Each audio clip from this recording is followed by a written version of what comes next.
Donc, bonjour, nous sommes ici avec Sylvie Charbonneau de l'Alliance pour des jeunes en santé. Donc, bienvenue Sylvie. Qu'est-ce qu'on fait ici aujourd'hui? On vient présenter... On vient présenter la première journée sherbrookoise pour les saines habitudes de vie. Exactement. Donc, on vous annonce que le 17 octobre prochain aura lieu la première journée des saines habitudes de vie ici à Sherbrooke. Donc, partenariat avec les Jeux du Québec qui vont se dérouler ici à Sherbrooke en 2024 et puis avec l'Alliance pour des jeunes en santé.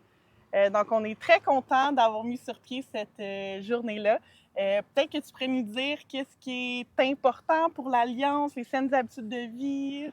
Oui, en fait, la visibilité, cette journée-là, je crois qu'elle va mettre le phare, une grosse lumière sur l'importance de se donner une journée par année pour célébrer les saines habitudes de vie, et s'y mettre aux saines habitudes de vie, puis renforcer peut-être des choses qu'on essaie de faire pendant toute l'année. Bien là, on va être ensemble, toute la collectivité sherbrookoise, pour se serrer les coudes et puis faire des actions dans le cadre des saines habitudes de vie. Ben oui, exactement. Puis du côté des Jeux du Québec, de notre comité organisateur, c'est dans nos mandats à nous de promouvoir les saines habitudes de vie par l'entremise de chroniques, capsules et tout. Donc, on vient clore la boucle avec la journée des saines habitudes de vie.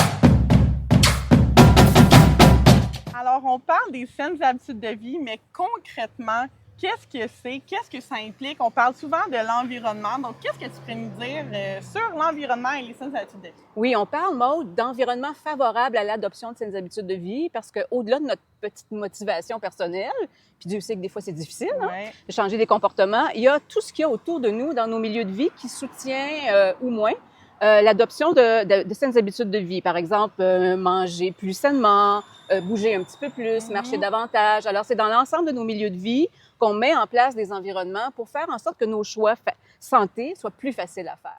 Plus précisément, les saines habitudes de vie regroupent entre autres l'alimentation. Donc, une alimentation saine inclut des aliments variés tout en faisant une place importante aux boissons et aux aliments ayant une bonne valeur nutritive. Nous avons aussi l'activité physique, donc il est recommandé de faire 150 minutes d'activité physique d'intensité modérée à élevée par semaine.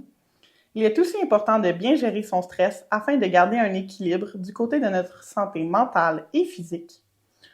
On demande aussi d'avoir 7 à 9 heures de sommeil avec des heures de coucher et de lever régulières. Réduire le temps d'écran est aussi recommandé par la Société canadienne de physiologie de l'exercice qui demande aux jeunes de limiter leur temps d'écran à un maximum de 2 heures par jour. Une cible semblable est demandée aux adultes aussi.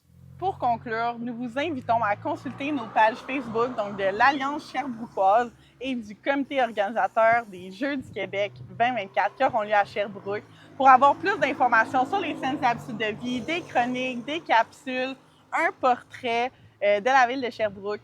Donc, c'est un rendez-vous. Le 17 octobre, on vous attend. Participez!